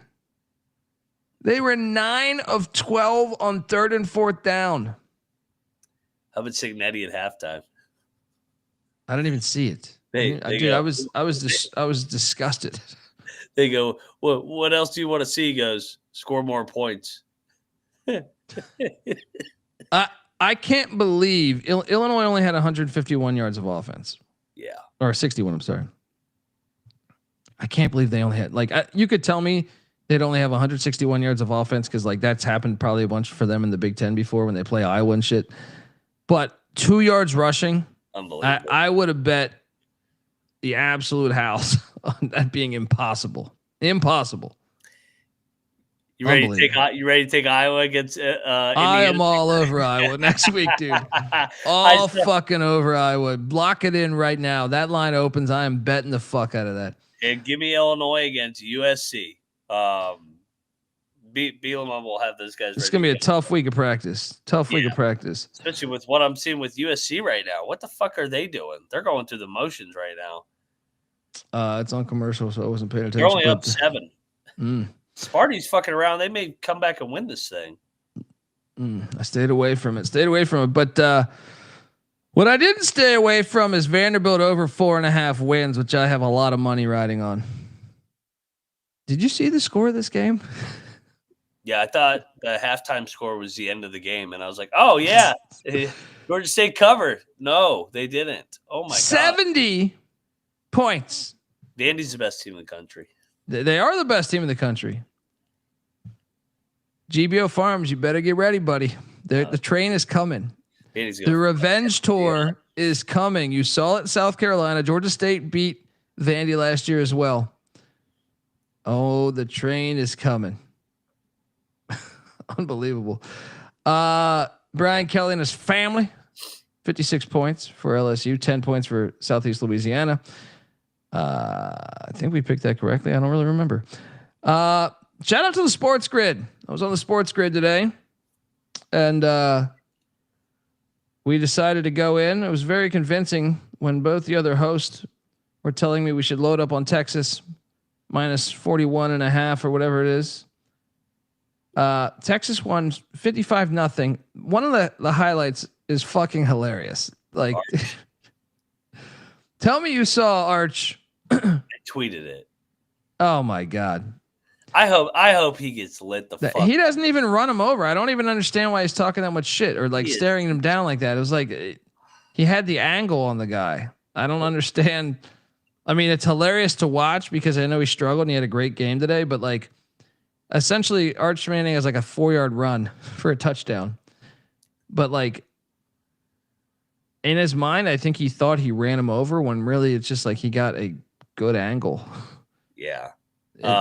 It's such a candy ass fucking move. The way he did it. It's like, really? You're gonna flex on Sam Houston after you sucked ass against UTEP and San Jose and Ohio State? Okay, Arch, you're gonna get fucked up in the SEC. Well, it wasn't like you've seen some people get ran over, and I understand like the stand over you, like fuck you. This was nothing. Like this was like I don't think the guy like I was like, what did he do to you? You didn't really overpower them. It was such a clown play. The Texas needed that though. They needed that type of performance to make him feel comfortable because next week they're in the swamp. And by the way, I am going back to the well. The only problem is if they fire Napier, do they quit? That's not next week. That's 2 weeks. That's 2 weeks. Yeah, now, if they actually. fire him, they may pop up. If he's still there, they may quit.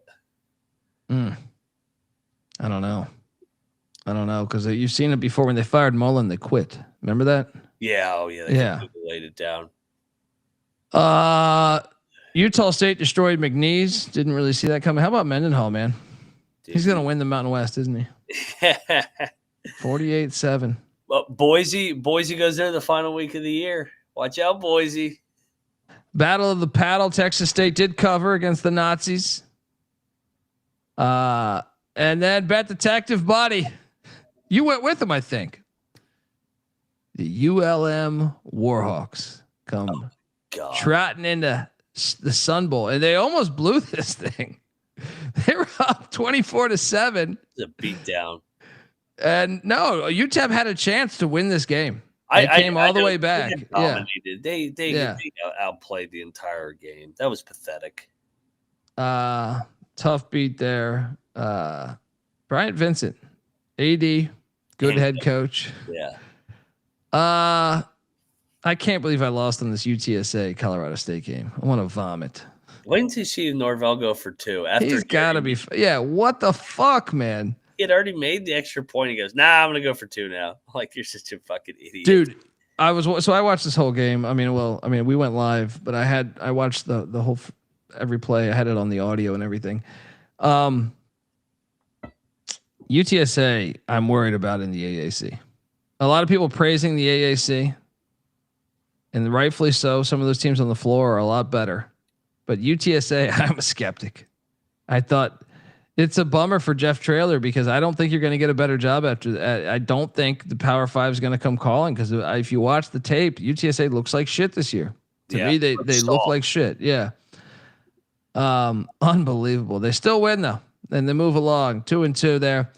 8 shit on that. And then what the hell is this? This is so on brand. I didn't bet this game, but I find it hilarious.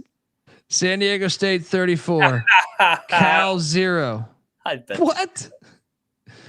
So like, this is so Cal. Like, guess what? We got a fucking top 10 quarterback. McAfee's talking about him. I feel like all the college football world has kind of talked about a little bit of Cal this week, saying, man, they have a nice schedule within the ACC. They could do something. And then they go to the snapper, which isn't even lit. Get drilled. And I was curious because I watched like the first drive. I mean, I had the game on, but I didn't I had the audio on for like the first drive. They went down and got inside like the San Diego State 15-yard line, and I took out the trash of my house, and I came back and I forgot that I was watching. Like I switched over to the Colorado Wyoming game, and I put that on a TV where the audio wasn't on. But then I'm like, wait, how did I see the score in like a little bit, and I'm like, wait, they didn't score a field goal, a touchdown? Yeah, because I thought they were going to go up points right there, and then you get shut out 34-0. You nailed this one. You nailed this one on the money line. I did think it was possible that they could win on the money line. Once again, though, but not I did not think 34-0 would happen. No. Unbelievable. What the fuck is this outcome? Yeah. Somebody explain to me what the hell just happened. And even worse is San Diego State only outgained them by like 30 yards. What? Was every play like a block punt for a touchdown? Like they had a pick six. I think they had 2 pick sixes. Yeah, I think unbelievable. Yeah, it's fucking hilarious. It's so on brand with Cal, and then Ron Rivera's just doing interviews on the sideline. I'm like, Hey, Ron, you're down 24-0 to fucking San Diego State. Maybe stop doing all these interviews on the sideline. They're going to lose at Boston College next week, too. Yep. The Cal story. But then they'll beat Duke on October 4th. I got this figured out. They're good at home. Yeah. The algorithm's good at home. Unbelievable. You get shut out to San Diego State. What the fuck? Lewis, man. Good win for that program. But they're not even known for their defense. It's like, what? I think they stormed, by the way.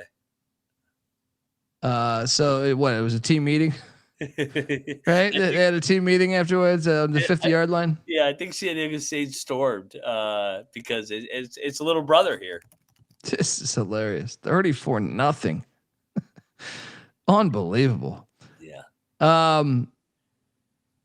And then you had the Colorado Buffaloes. They covered for us, thankfully. Look out, just watch him go down to Buffalo. Oh no, it's a guy. They should have been starting Caden Salter at Houston. I do believe he gives that offense a different dynamic because of his legs. I know he wasn't stretching the field maybe as much as the other guy, but I just think his legs give you it gives you a better chance, especially on an offense that's lacking big plays. I think I regret saying that. Why not go with that guy? Colorado's had 500 yards of offense.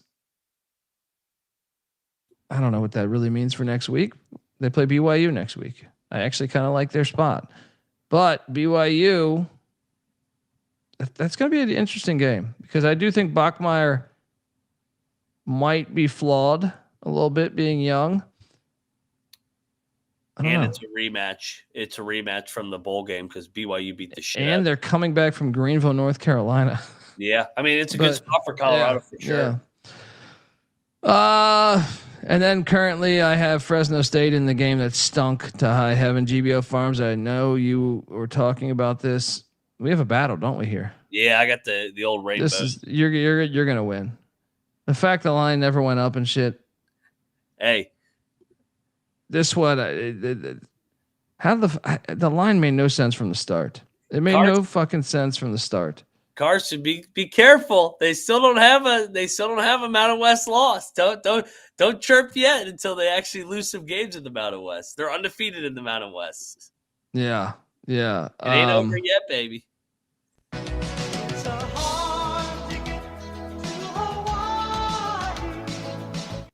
Yeah, I mean the hate coming in. San Jose State did still win.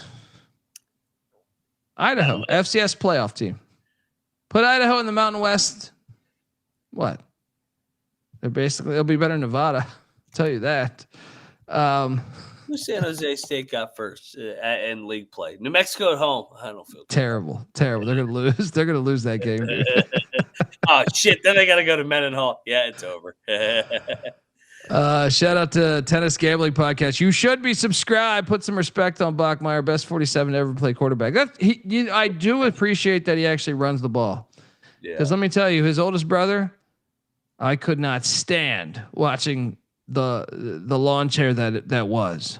But yeah, you're right.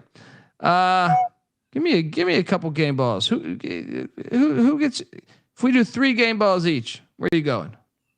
Ooh. You get first pick. Oh, Cignetti. I mean, he talked the talk and walked the walk this week. Jesus Christ. I mean, I he beat them. Shit, how good is Old Dominion if they hung in there? I think Old Dominion's really good. That's yeah. I mean, that's part of why I liked the Illini today, because I was like, you know what? They played a team with a pulse, and it was ODU, and ODU kind of hung tough with them. Yeah. No, not the case. I'm gonna go, but I'll just go Texas Tech. Texas Tech gets that first game ball. That's a road win too. Yeah. Where are you going to? I was just scrolling through. I kind of feel like Auburn got fucked over today, if I'm being honest. Like I took Oklahoma, I cashed. They got some shit calls. I thought Auburn. I thought so too, man. Yeah, I think we were when we were recapping that something was going on with Colorado. They did get fucked. So that catch was not a fucking catch. How about the obvious pass interference? The guy's like 4 seconds early. Yeah. I thought they got fucked, but that's part of playing on the road, and that's why you give a game ball. I'm gonna give the Sun Devils a game ball. Gutty win on the road. Yep. That's a good win, man. I mean, coming into the year, Baylor was a contender. Arizona State's got the target on their back. And everybody kind of counted them out after they lost to Mississippi State, and they went in there and they got a big road win to start their quest, see if they can go back to back in the Big 12. I like it.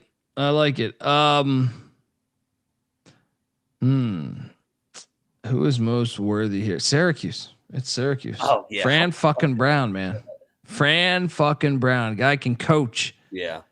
I told you White Tigers committed for a reason, and it's not like we're working on a project to get rid of that roof, up there in Syracuse, New York. But Fran, I got a feeling you're going to be there in 16 years. But yeah, very impressive stuff. Where are you going next? I'll go to last night. I'm giving Tulsa the game ball. First time they beat Oklahoma State since the 90s. This hurts to say. Rest in peace, Mike Gundy. That shit's over there too, by the way. Oh, I think the nail is certainly in the coffin. Yeah. Who gets fired first, by the way? So they're going to give him the year. He played there. He's still the best coach in the history. They can't fire him mid. That would be bullshit, in my opinion, unless he's having too many beers while driving, like he was talking about at Ollie Gordon's. That was the beginning of the end. Oh, he just had a couple. What are you talking about? We've all been drunk driving. I was like, yeah, Mike, but you probably shouldn't say that out loud at media day. Yeah, but I mean, the best part about being a millionaire football coach is you're above the law, baby. All right. I started doing the math, and once he got to his third, he was just that much over. If he had taken a little water break, he'd been under. Honestly, here's what I'm hoping happens. You ready for this? I know I got one more game ball. Here's what I'm hoping. Tulsa bowl game this year. Next year, Tulsa run championship game appearance in the AAC. Trey Lamb, next head coach at East Carolina. Guess who takes the Tulsa job? Mike Gundy. Mike fucking Gundy. Takes a year off. Goes, he hunt rattlesnakes? He's down there hunting rattlesnakes for a year. He gets bored of it. Takes the Tulsa job. Let's go. We got it all figured out. My final game ball. Him and Dabo need to take the year off next year. Go hunting and fishing, and let's go. Yeah. I mean, Dabo, I don't know. I don't think they're gonna fire. They'd be insane to fire him right now. I agree. I was made the playoffs last year. Yeah. I know. I'm just throwing Dabo and Gundy out there just because they're like the two head of. We're not doing the portal and NIL, which I love and respect, but it's like programs are going in the wrong direction. The good old boys are struggling right now. Trick or treat. Tulsa had a $30 million donation for football and basketball. $30 million donation back in December, I think it was. Final game ball. I am going. It's tempting. I kind of wanted to do JMU Dukes, but the more I think about it, I'm going to give it to North Texas. Another job that Mike Gundy can go to when Eric Morris leaves. It's what, an hour and 45, 2 hours from Stillwater. He can keep his damn house. All right. Very impressive to beat Washington State the way you did, and then to go to New York, even though you blew a 21-point lead, you fucking found a way to. You would lose that game in years past, and you're 4-0.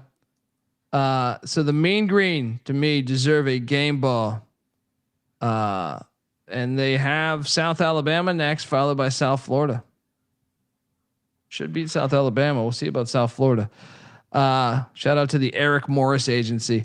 Folks, that is our show. Give Moneyline Mac a follow on Twitter at Moneyline_Mac. I'm on Twitter at DColbyD. Next week's incredible. If you haven't seen the lineup of games for next week, it's the best. It might be the best. The whole fucking I normally like rivalry week is my favorite, but you look at next week's schedule, and you can make Friday night. Yeah, you can make it. Well, it starts on Thursday night when ECU, who's still you're back. Well, we're going. Still alive to win the AAC. We'll be live from Greenville on Thursday. Yeah. Florida State at Virginia on Friday. TCU at Arizona State on Friday. Saturday, I mean, Louisville Pitt's a tricky one. I think Louisville's been terrible at Pitt historically. How about Scott Frost? He never loses at UCF. Maybe they're contenders as they go to the Little Apple in Kansas State. The Lou Holtz Bowl, Notre Dame, Arkansas, USC at Illinois, undefeated Georgia Tech heading into Grove Stadium in Wake Forest, Cincinnati, Kansas. I know you're thinking these aren't the best games. Well, I'm kind of going chronologically right now. I'm very excited for Rice Navy. Shit you not. Rice Navy is the one of the ones I want to see really bad. But how about this heat right here? LSU at Ole Miss, Indiana at Iowa, Ohio State at Washington, Auburn at Texas A&M, Utah at West Virginia, Tennessee at Mississippi State, Arizona at Iowa State, Oregon at Penn State, Alabama at Georgia. I mean, BYU, Colorado, there's a lot of meat on the bone next week. And I kind of brushed over some of the mid-major games that I kind of think could be pretty fucking good. Like Tulane's at Tulsa. Did you say App State at Boise? Yeah, that's fun. That's fun. Those are the two best mid-majors of the last 20 years. Yeah, I tell you, Rice Navy is fucking fire. I mean, there's some really good matchups. And Bronco Mendenhall, I love you, brother, but I didn't know you signed on to get pissed on. I know. Going to Vanderbilt. That game's a little more interesting though than I anticipated. Folks, we'll have you covered throughout the week. We'll be back on Monday. Enjoy your Sunday. Give Moneyline Mac a follow on Twitter at Moneyline_Mac. I'm on Twitter at DColbyD. The College Football Experience is on Twitter at TCE on SGPN. YouTube.com/The College Experience. Shout out to the chat. We're grateful for everybody hopping in there. So appreciate it. Till next time, this is the College Football Experience Week 4 reaction show. You better start thinking about yours. And we out of here. Run and shoot.